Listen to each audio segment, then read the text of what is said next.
요한복음 7장 1절부터 10절까지의 말씀 함께 읽겠습니다. 그 후에 예수께서 갈릴리에서 다니시고 유대에서 다니려 아니하심은 유대인들이 죽이려 함이러라. 유대인의 명절인 초막절이 가까운지라. 그 형제들이 예수께 이르되 당신이 행하는 일을 제자들도 보게 여기를 떠나 유대로 가소서.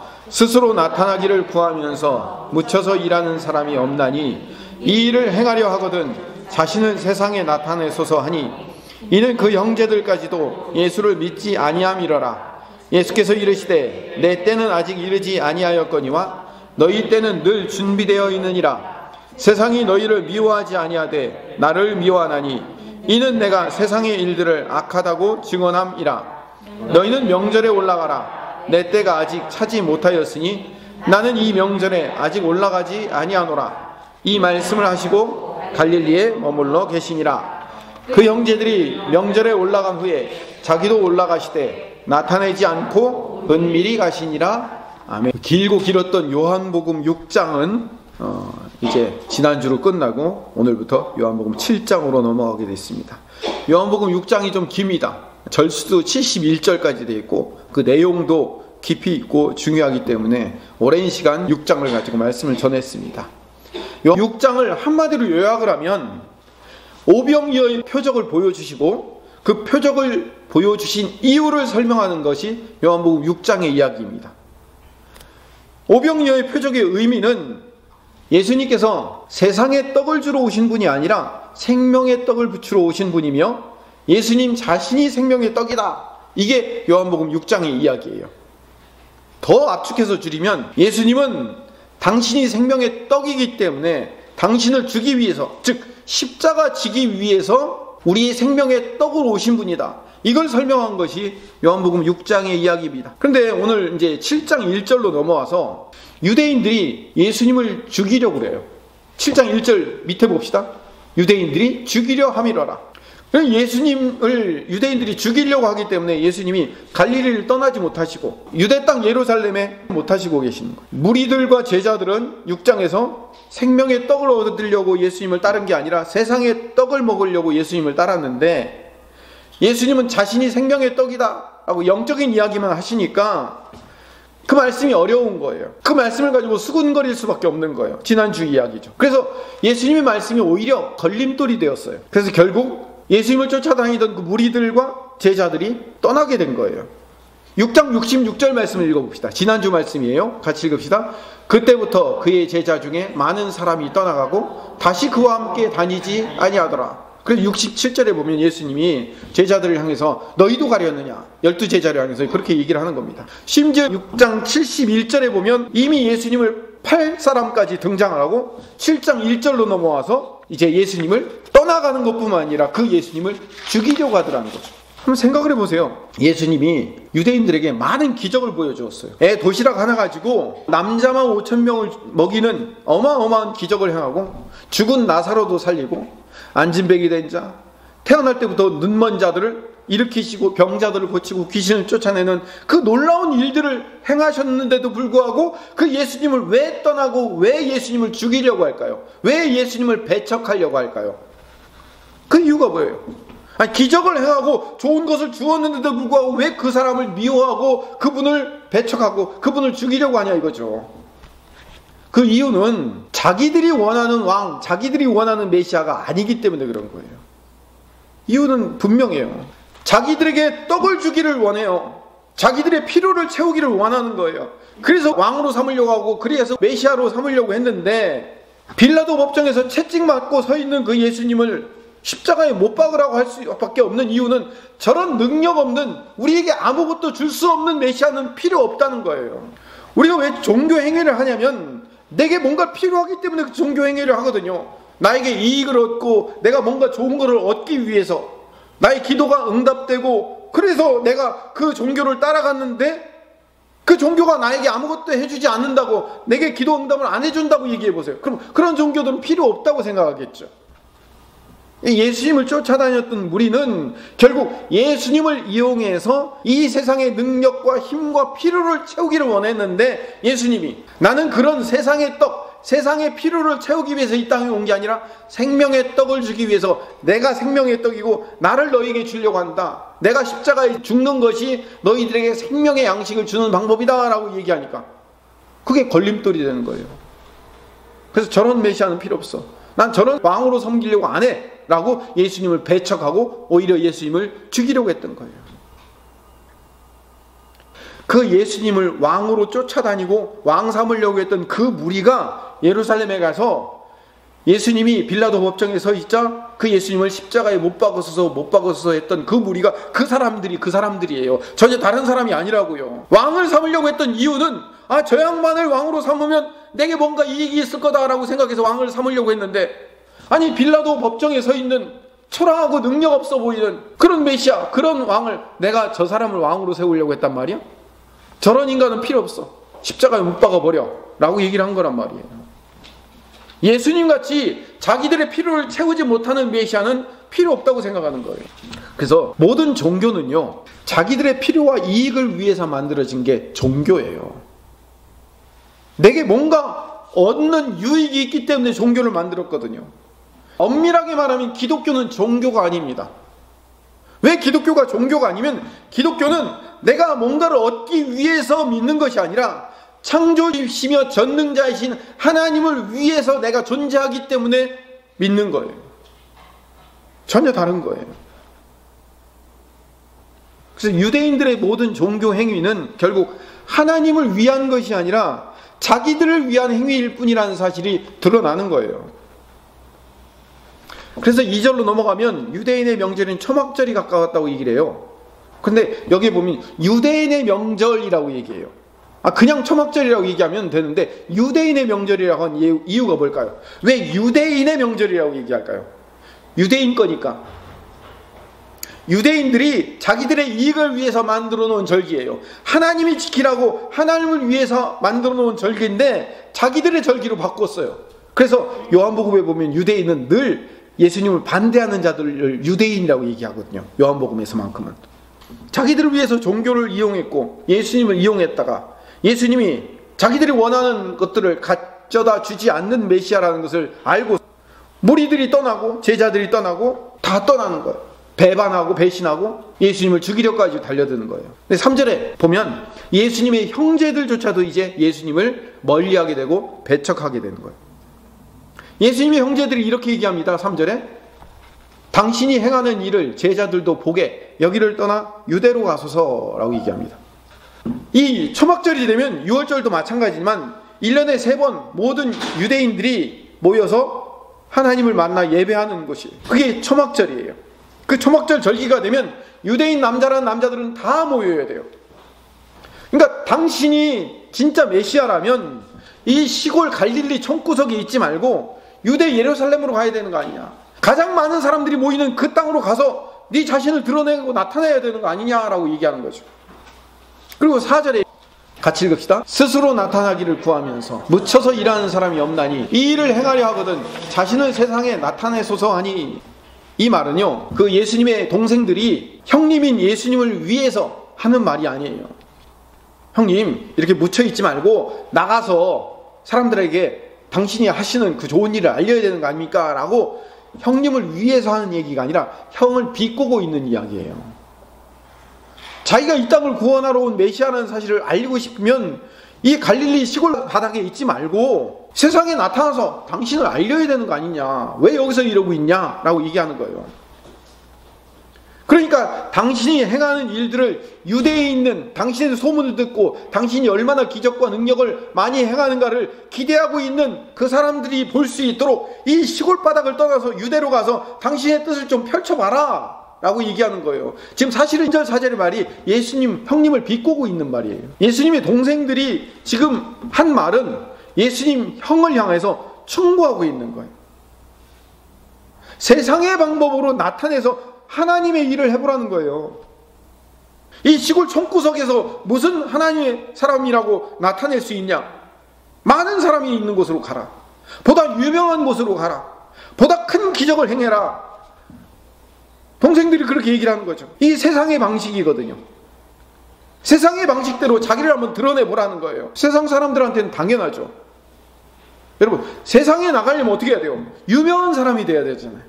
너도 유명한 사람이 돼야지 네 가치관과 네 생각을 펼칠 거 아니냐. 가서 유명한 사람이 좀 돼야 되는 거 아니냐라고 얘기해요. 옛날에는 지상파 방송에서 뜨면 유명해지는 거예요. 그래서 무명했던 사람도 방송에 한번 출연하면 유명해져요. 옛날 방식이에요. 근데 요즘은 그렇지 않습니다. 요즘은 유튜브에서 조회수가 많아져서 유명해지잖아. 그러면 지상파에서 그 사람을 섭외해요. 요즘은 이제 거꾸로 됐어요. 그래서 사람들이 유튜브 조회수를 많이 올리기 위해서 수단 방법을 가리지 않고 유튜버들이 별의별 방법들을 다 동원해서 자기가 알려지기를 원하는 거예요. 이슈가 되기를 원하는 거예요. 심지어는 나쁜 방법을 이용해서라도 자기가 드러나서 알려지기를 원하는 거예요. 구독, 좋아요, 알람 숫자가 얼마나 맞는가에 따라서 그 사람의 인기, 그 사람의 돈, 그 사람의 상품성이 결정돼요. 이게 바로 세상의 방법이거든요. 아마 예수님이 요즘 시대에 오셨다면 동생들이 이렇게 충고했을 겁니다. 유튜브 조회수나 좀 올리고 얘기하시오. 아마 그랬을 거예요. 이 세상의 방법이거든요. 이 세상의 방법을 사탄이 그렇게 할 수 있도록 노리며 요구하고 원했던 방법이에요. 사탄의 방법이거든요. 예수님이 공생애를 시작하기 전에 광야에 갔는데 사탄이 광야에 계신 예수님, 40일 줄이신 예수님을 시험하는 거예요. 예수님을 시험했던 이 세 가지가 바로 예수님이 형제들이 말했던 방법과 똑같은 방법이에요. 사탄은 돌이 떡이 되게 해보라고 시험을 해요. 성전 꼭대기에서 뛰어내려 보라고 시험을 해요. 자기에게 절하면 세상의 모든 권력과 부와 명예와 명성을 주겠다고 시험을 해요. 세상의 방법으로 유명해져 봐라 라고 요구를 하는 거예요. 이게 사탄의 시험이에요. 우리가 소위 말하는 기복신앙, 만모니즘, 성공신앙, 고지론, 이 모든 것이 다 동일한 시험이거든요. 세상에 나가서 세상 사람들 앞에 멋진 모습을 보여줘라. 예수 믿는 사람이 그렇게 멋진 모습을 보여줘야지 사람들도 따라올 거 아니냐라고 얘기를 하는 거죠. 아담이 선악과 앞에서 당했던 시험도 똑같은 시험이에요.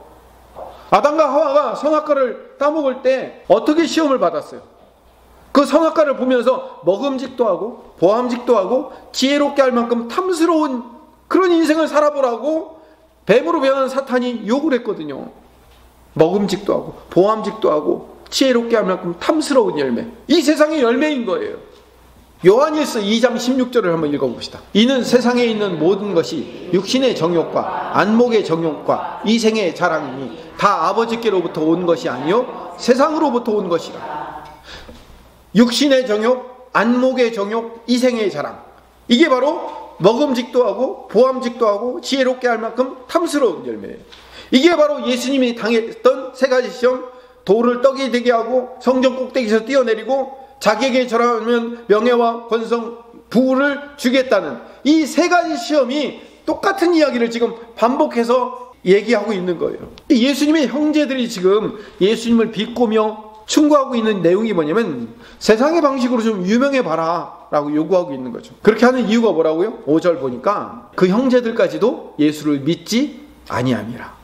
예수님을 믿지 않기 때문에. 뭘 믿지 않았을까요? 예수님이 생명의 떡이시며 생명의 빛이신 분으로 오셨다는 사실을 인정하지 않았다는 얘기예요. 6장 66절에 떠나갔던 제자들이나 무리들과 똑같은 거예요. 그 무리들이나 제자들이나 예수님의 동생들이나 왜 예수님을 믿지 않았을까요? 뭘 믿지 않았을까요? 예수님이 생명의 떡으로 우리에게 오셨으며 우리를 구원하기 위해 십자가를 지실 분이라는 사실을 믿지 못한 거예요. 그러자 6절에 예수님께서 형제들에게 이렇게 대답하십니다. 내 때는 아직 이르지 아니하였거니와 너희 때는 늘 준비되어 있느니라. 내 때가 아직 아니라는 거예요. 예수님의 때라는 게 뭘까요? 여기서 때라는 말이 시간이라는 말인데 이 때, 시간이라는 말이 헬라어에 두 가지 표현이 있어요. 하나는 카이로스, 하나는 크로노스. 크로노스는 그냥 흘러가는 시간이에요. 지금도 크로노스는 흘러가고 있죠. 째깍째깍 흘러가고 있어요. 근데 카이로스는 하나님이 정하신 때예요. 그 원어의 의미는 적절한 기회라는 뜻이에요. 하나님이 주신 적절한 때, 이게 카이로스예요.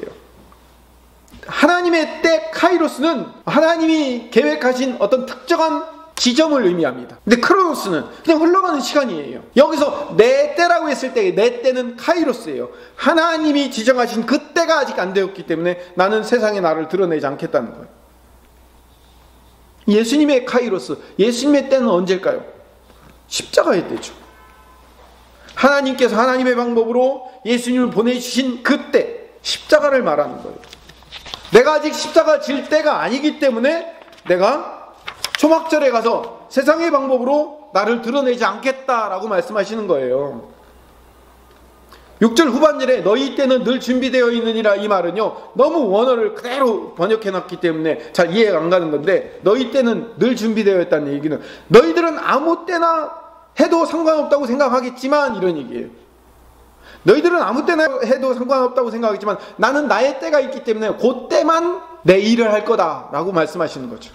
그리고 이제 7절은 넘어가겠습니다. 왜냐하면 7절은 오늘 말씀의 결론이기 때문에 8절로 넘어가서, 너희는 초막절 명절에 올라가라. 그러나 나는 내 때가 되지 않았기 때문에 나는 초막절 명절에 올라가지 않겠다라고 8절에 말씀하시는 거예요. 유대인들의 명절인 초막절에 유대인들이 원하는 방식으로 내가 나타나서 유대인들이 원하는 것을 내가 주려고 가지 않겠다, 이 얘기를 하고 있는 거예요. 9절로 가봅시다. 이 말씀을 하시고 갈릴리에 머물러 계신 겁니다. 안 가시는 거죠. 근데 문제는 10절에 있습니다. 여러분 성경을 찾아보신 분들은 아시겠지만요, 9절까지가 한 단락이 끝나요. 10절부터 새로운 단락이 시작됩니다. 그런데 10절을 연결시켜야 돼요. 사실은 10절을 같이 읽어봅시다. 시작. 그 형제들이 명절에 올라간 후에 자기도 올라가시되 나타내지 않고 은밀히 가시니라. 나는 내 때가 차지 않았기 때문에, 하나님의 카이로스, 하나님의 때가 아직 되지 않았기 때문에 나는 안 가겠다라고 얘기해놓고 은밀하게 또 가시네요. 왜 안 가겠다고 해놓고 가셨을까요? 왜 이런 모순을 말씀하셨을까요? 성경에는요, 특히 요한복음에는 이런 모순이 몇 번 더 등장합니다. 특히 오늘 본문과 아주 적절하게 비교되는 사건이 요한복음 2장에 등장하는 가나 혼인잔치 사건이에요. 예수님의 어머니 마리아가 결혼잔치에 가셨어요. 예수님과 제자들도 같이 초청되어 갔습니다. 근데 잔치집에 포도주가 떨어졌네요. 마리아가 2장 3절에 포도주가 떨어진지라 예수의 어머니가 예수에게 이르되 저들에게 포도주가 없다 하니, 포도주 떨어지면 이 유대인의 잔치에는 잔치가 끝나는 거와 마찬가지거든요. 결혼잔치에 뷔페 음식이 떨어졌다는 거나 똑같은 얘기거든요. 그러자 4절에 예수님께서 이렇게 말씀하십니다. 같이 읽읍시다. 예수께서 이르시되 여자여 나와 무슨 상관이 있나이까, 내 때가 아직 이르지 아니하였나. 여기도 똑같은 얘기를 하고 있어요. 내 때가 이르지 아니하셨다, 내 카이로스가 아직 안 되었다라고 얘기하는 거거든요. 오늘 본문과 똑같은 말씀을 하고 있어요. 근데요, 이상한 것은 내 때가 안 됐다고 얘기해놓고선도 예수님은 물로 포도주를 만들어서 그 결혼식을 계속 진행하도록 만들어 주셔요. 왜 예수님이 앞뒤 말이 다를까요? 예수님이 이중적이라? 아니에요. 가나 혼인잔치 사건이나 유대인의 초막절 사건에서 안 간다고 해놓고 가는 사건이나 공통점이 있어요. 왜 이런 이야기를 하시냐면, 예수님이 내 때가 아니다라고 하시는 이유는 예수님의 어머니 마리아가 원하는 세상 방식, 예수님의 동생들이 원하는 세상 방식에 따라가지 않겠다는 거예요. 세상의 방식과 세상이 원하는 대로 나는 해줄 마음이 없다, 이 얘기예요. 그럼에도 불구하고 예수님은 가나 혼인잔치에서 물로 포도주를 만드셨고 유대인의 초막절에 은밀히 가셨어요. 그 이유는 세상의 방식으로 일하지 않고 하나님의 방식, 하나님의 뜻, 하나님의 시간대로 일하겠다라는 의미인 거예요, 이게. 그래서 가지 않겠다고 하시고 가신 거고, 그래서 내 때가 아직 아니라고 이야기하시고 물로 포도주를 만드신 거예요. 그래서 동생들이 유대 땅 예루살렘에 가서 많은 사람들에게 형이 어떤 사람인지 드러내고 알려야지, 그래야 형이 형의 일을 하는 거 아니냐라고 충고할 때, 나는 그럴 마음 없다, 내가 그렇게 드러나야 될 때가 아직 아니다 라고 말씀하신 이유가 여기에 있는 겁니다. 자, 그렇다면 예수님이 당신의 때, 당신의 카이로스, 당신 자신을 드러나실 때는 언제일까요? 언제예요? 예, 맞아요. 십자가의 때죠. 예수님은요, 십자가 지러 오신 거예요. 물론 예수님은 여러 가지 많은 일을 하셨어요. 우리를 가르치셨고, 병자를 고치셨고, 귀신을 쫓아내시고, 바리새인과 서기관들과 대적하셨고, 많은 일을 하셨지만 한마디로 핵심을 말씀드리면 예수님은 십자가 지러 오신 거예요. 십자가 지시는 때가 하나님의 카이로스, 하나님의 때란 말이에요. 나는 이 땅에 십자가 지러 왔기 때문에 십자가 질 그때 나를 나타낼 거다라고 얘기하는 거예요. 그럼 예수님은 세상에 뭘로 나타나셨는 거예요? 십자가 지는 사람으로 등장한 거예요. 그렇기 때문에 아까 우리가 읽지 않은 7절, 예수님이 오늘 본문 말씀의 핵심 7절로 이제 가서 정리를 하겠습니다. 같이 읽겠습니다. 세상이 너희를 미워하지 아니하되 나를 미워하라니 이는 내가 세상의 일들을 악하다고 증언함이라. 예수님은 세상에 미움을 받으셨어요. 예수님을 왕으로 섬기려고, 예수님을 메시아로 모시려고 했던 그 모든 사람들이, 무리들이 떠나고 제자들이 떠나고 12명만 남고, 심지어는 예수님의 동생들까지 예수님을 비웃으면서 그럴 일 하려면 빨리 예루살렘에 올라가라고 비웃고 충고했어요. 예수님은 세상에 자꾸 미움을 받으시는 거예요. 다 떠나가요. 왜 세상이 예수님을 그렇게 미워하고 심지어는 예수님을 죽이려고 할까요? 그 이유가 여기 나와 있어요. 이는 내가 세상의 일들을 악하다고 증언함이라. 틀렸다고 얘기하기 때문에 그런 거예요. 여러분, 누가 나한테 틀렸다고 얘기하면 기분이 좋아요, 나빠요? 나쁘죠? 좋으신 분 있으세요? 그럼 제가 해드릴게요.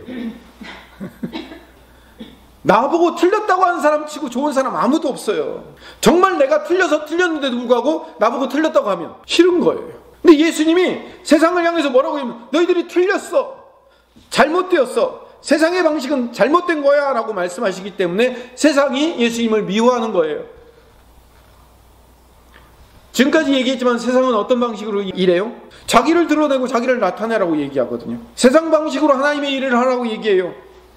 사람들이 많은 곳에 가서 많은 사람들에게 알리고 많은 기적을 행해서 당신이 어떤 존재인지를 드러내라는 거예요.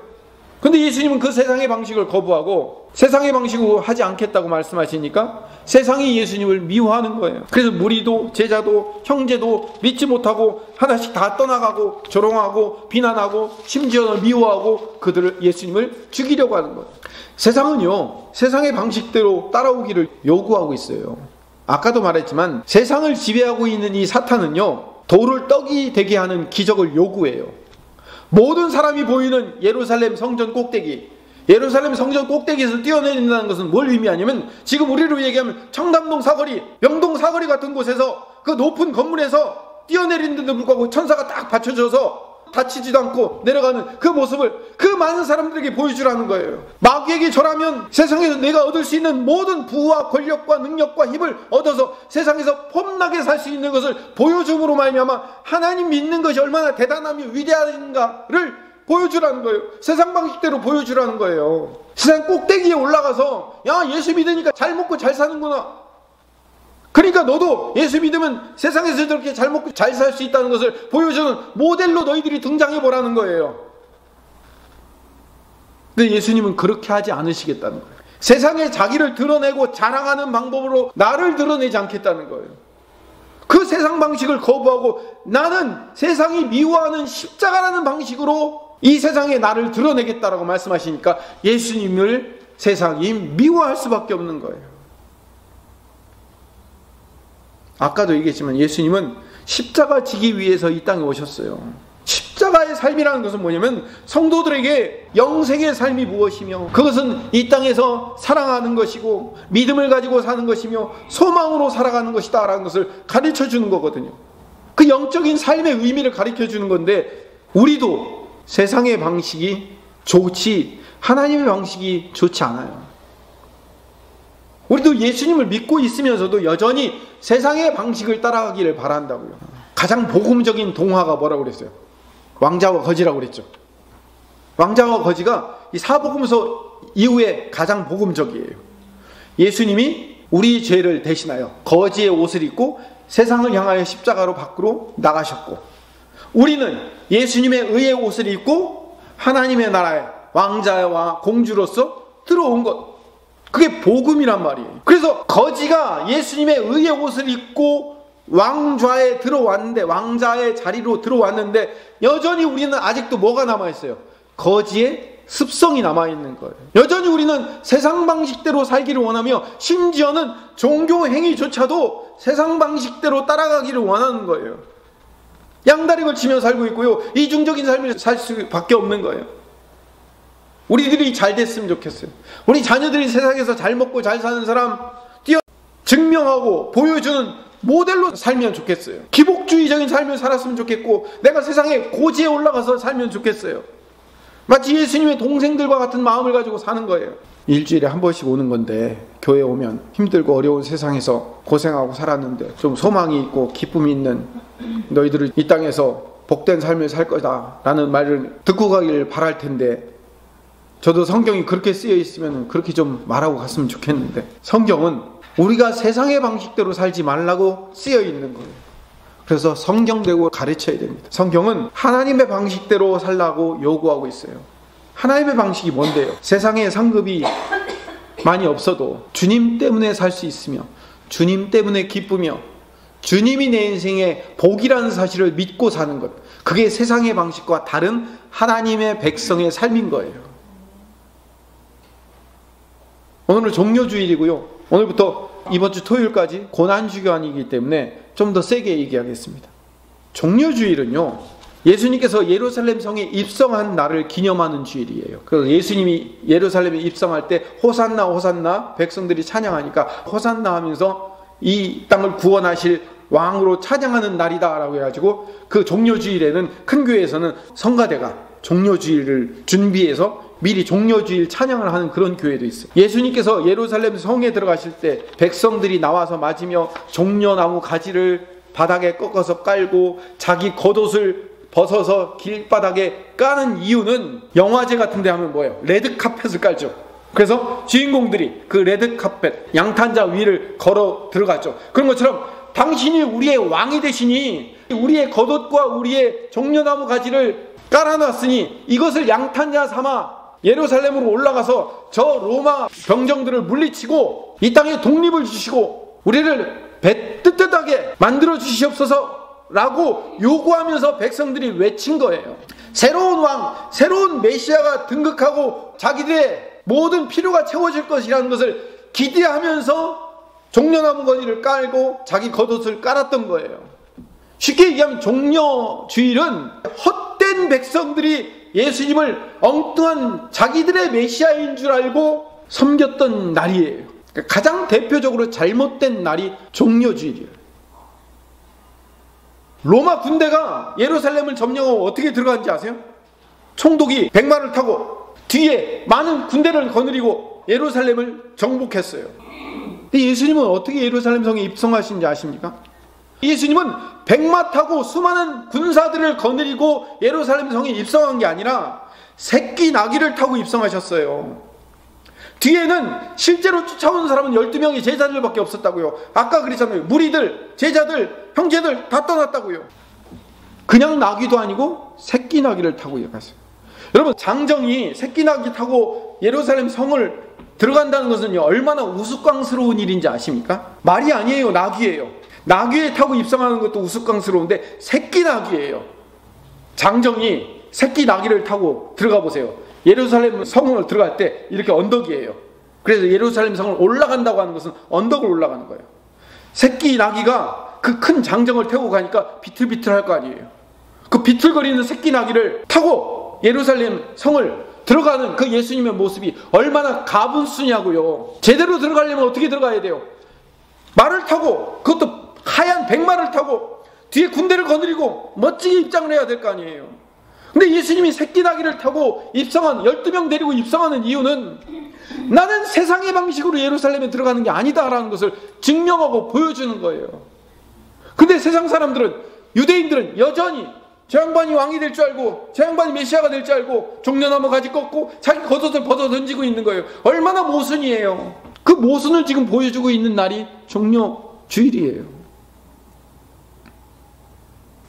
예수님이 예루살렘에 들어가셔서 수많은 동지들을 얻고 조력자들을 얻고 혁명의 선두에 서는 것이 아니라 오히려 바리새인들과 제사장들과 서기관들과 논쟁을 일주일간 벌이시다가 그들의 미움을 사서 결국은 언제 죽일까 공모를 하게 되고 수많은 배신과 배반의 결과로 말미암아 금요일날 로마 총독 빌라도의 법정에 서서 십자가라는 사형 선고를 받으시는 겁니다. 오늘 말씀을 정리합시다. 고난주간에 우리가 받아야 될 고난이 뭘까요? 대개 고난주간 하면 일주일 동안 하루에 한 끼나 두 끼씩 금식을 하고, 십자가에서 예수님이 얼마나 아프셨을까를 상상하면서 그 고통을 같이 느끼며 힘들어하는 것. 그리고 우리가 고난주간에 해야 할 일이라고 대부분의 사람들이 생각하고 있습니다. 틀린 말은 아닙니다. 예수님의 십자가를 우리가 묵상하면서 예수님의 십자가의 고통을 같이 함께 힘들어하며 경험하는 것도 중요한 일입니다. 그러나 그게 다는 아닙니다. 고난주간에 해야 될 아주 작은 일부분에 불과한 행위입니다. 우리의 고난의 핵심은, 우리가 고난주간에 고난받아야 될 가장 중요한 핵심은 세상의 방식대로 살지 않기로 거부하는 거예요. 세상의 방식대로 살지 않고 하나님의 방식대로 살았더니 세상 방식보다 훨씬 더 멋진 결과를 얻어서 간증의 주인공이 되어서 기뻐한다. 물론 이것도 좋은 일입니다만, 내가 세상의 방식대로 살지 않고 하나님의 방식대로 살았더니 내가 원하는 만큼 좋은 열매와 결과를 얻지 못한다 할지라도 오히려 때로 그걸로 말미암아 내 인생이 더 아프고 고난받는 일이 생긴다 할지라도 세상의 일에 연연하지 않고 우리 주님이 나와 함께 하시며 주님이 나와 동행하신다는 사실, 그 주님의 영이신 성령님이 나와 함께 하신다는 사실 때문에 내가 기뻐하고 만족하는 것, 이게 우리의 고난인 줄로 믿습니다. 세상의 방식대로 살지 않고 하나님 방식대로 살았더니 나와 내 자녀들이 성공하고 잘되고 유명해지지 않아도 기뻐하고 감사하며 주님만으로 만족하는 것이 우리의 고난이에요.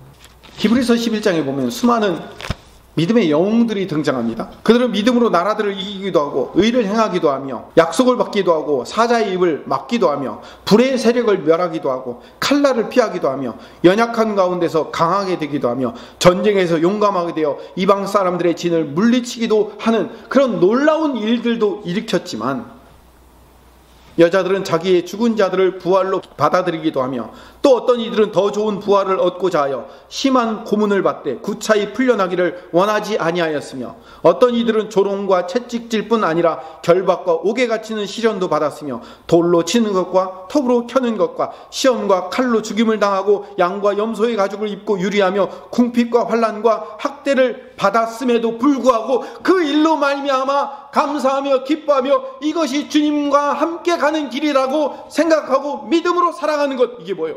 이게 고난주간에 우리가 받아야 될 고난의 의미인 겁니다. 진정한 고난의 의미는 내가 이 땅에서 내가 주님을 위해서 살아갔는데 주님이 나에게 따블 따따블로 복 안 주시고 내가 헌신한 것 이상으로 나에게 다 갚아주시지 않을지라도 우리 하늘의 상급이 있잖아요. 주님이라는 그 어마어마한 은혜의 선물을 이미 받았잖아요. 충분하죠. 주님만으로 충분하다고 믿고 있는 상태가 뭐라고요? 고난주간에 살아가는 믿음의 자세인 거예요. 우리 그걸 살아가야 되는 거예요. 우리 인생의 핵심은 바로 여기에 있습니다. 세상과 똑같아지려고 하지 마십시오. 예수님도 그렇게 안 살았는데 우리가 왜 세상과 똑같이, 세상보다 더 좋은 결과를 얻으려고 합니까? 우리 그렇지 않을 수 있어요. 그렇지 않은 경우가 훨씬 많습니다. 간증의 주인공이 되어서 다니엘 기도에 강사로 나오는 사람도 있지만 나는 왜 저렇게 되지 못하지? 라고 하면서 힘들어 아팠음에도 불구하고 주님이 나와 함께 하시기 때문에 나는 주님만으로 충분합니다 라고 고백할 수 있는 것, 이게 진짜 위대한 사람이에요. 그 믿음의 삶을 살아가는 주의 백성 되시기를 간절히 소망합니다.